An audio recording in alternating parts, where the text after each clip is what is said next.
Did you know a serving military officer was arrested this week in Yaoundé for armed robbery? Not a former soldier. Not someone who left the army years ago. A man still in active service. Still collecting a government salary. Still wearing a uniform that is supposed to represent the protection of this nation.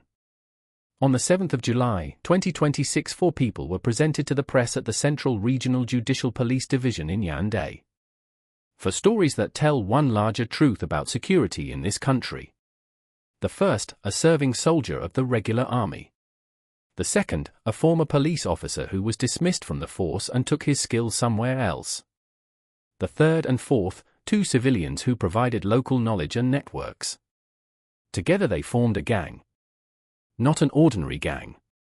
A gang with tactical training, insider knowledge of how security operations work, and access to military-grade weapons.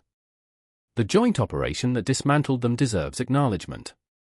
The GSO, the Special Operations Group, and the Central Regional Judicial Police worked together to locate, surround, and arrest these 4 before they struck again.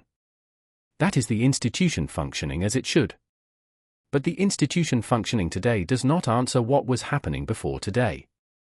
How long was a serving military officer running with an armed criminal gang? Who in his unit saw something and said nothing?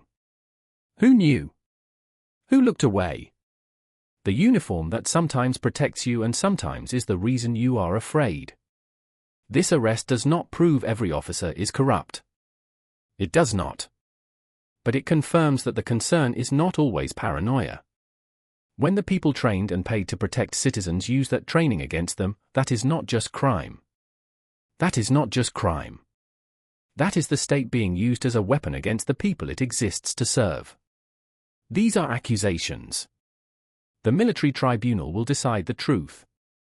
But the questions deserve to be asked now.